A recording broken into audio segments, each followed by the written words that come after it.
Bonjour, voici les actualités info bref de ce lundi 15 mai. Les militants de la CAQ sont quasi unanimes à soutenir François Legault. Il a reçu l'appui de 98,6% des militants réunis cette fin de semaine lors du congrès de la coalition Avenir Québec à Sherbrooke. Il a même battu d'un dixième de point de pourcentage le score de 98,5% obtenu récemment par le chef du Parti québécois, Paul Saint-Pierre Plamondon, auprès des militants de son parti. François Legault a dit qu'il briguera en 2026 un troisième mandat de Premier ministre s'il a à ce moment-là l'appui de la population et s'il est en bonne santé. Simon Jolin Barrette envisage de réviser les règles de nomination des juges. Le ministre de la Justice est dans l'embarras après avoir nommé un ami juge à la Cour du Québec. Simon Jolin Barrette indique qu'il est prêt à modifier le règlement pour obliger à l'avenir le ministre de la Justice, donc lui-même, à divulguer au Conseil des ministres tout conflit d'intérêts avant de nommer un juge, ce que Jolin Barrette n'a pas fait avant de nommer son ami.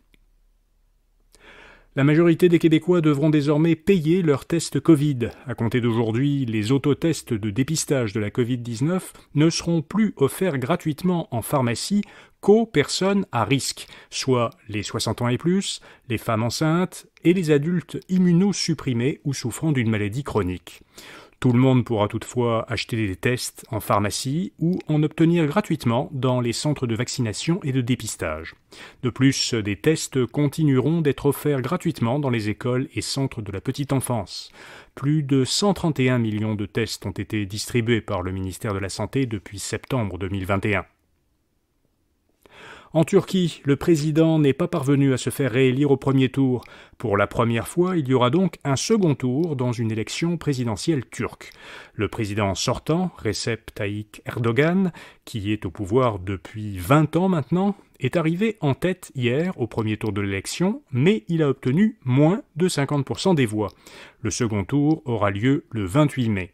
Erdogan, qui est le chef d'un parti islamo-conservateur, a de bonnes chances de gagner face à son adversaire social-démocrate. En effet, il devrait pouvoir compter au deuxième tour sur les voix d'un candidat nationaliste qui est arrivé troisième.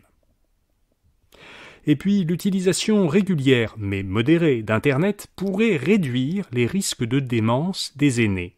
C'est ce que suggère une étude réalisée par des chercheurs de l'Université de New York sur plus de 18 000 Américains âgés de 50 à 65 ans.